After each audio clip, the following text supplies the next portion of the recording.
अरविंद केजरीवाल यांची मुख्यमंत्री पदाच्या राजीनाम्याची घोषणा। 2 दिवसात राजीनामा देणार। विधिमंडळ पक्ष नवा मुख्यमंत्री निवडेल अशी ही घोषणा।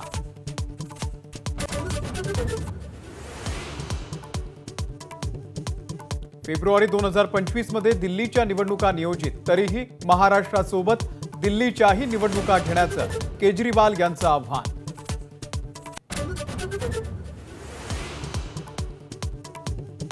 मुख्यमंत्री पदाचं मला स्वप्न पडत नाही, मुख्यमंत्री पदाचा चेहरा जाहीर करा म्हणणाऱ्या उद्धव ठाकरे यांचं मोठं वक्तव्य।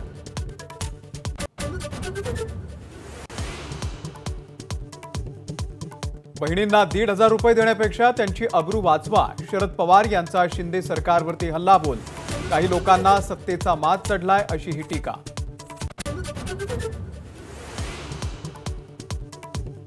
विरोधकांनी पंतप्रधान पदाची ऑफर दिल्याचा केंद्रीय मंत्री नितीन गडकरी यांचा गौप्यस्फोट, तर यामध्ये काहीच गैर नसल्याची राऊतांची प्रतिक्रिया।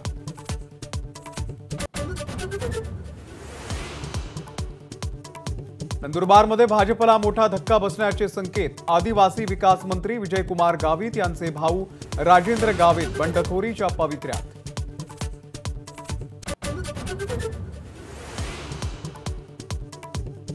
मुंबईमध्ये गणेश मूर्ती विसर्जनासाठी 204 कृत्रिम तलाव, 12,000 अधिकारी कर्मचारी तैनात करणार।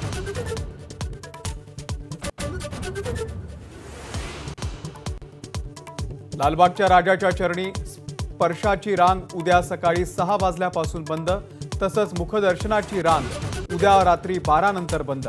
तर पुण्याच्या दगडूशेठच्या दर्शनाला अलोट गर्दी।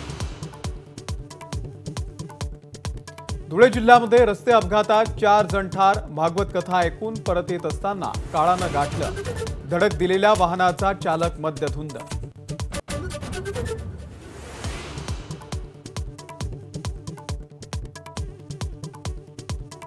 कर्नाटकच्या मुख्यमंत्र्यांची सुरक्षा भेदून जवळ जाण्याचा तरुणाचा प्रयत्न, पोलिसांच्या प्रसंगावधानामुळे अनर्थ टळला।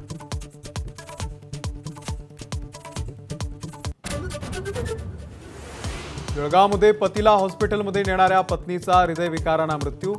पत्नी गेल्याची बातमी ऐकून झेडपीचा डेप्युटी सीईओ असलेल्या पतीचा आत्महत्येचा प्रयत्न, सीईओ छळत होते असा केला आरोप।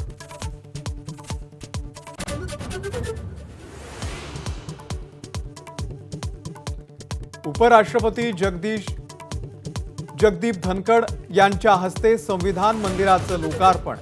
400हून अधिक ITI मध्ये संविधान मंदिरं उभारणार।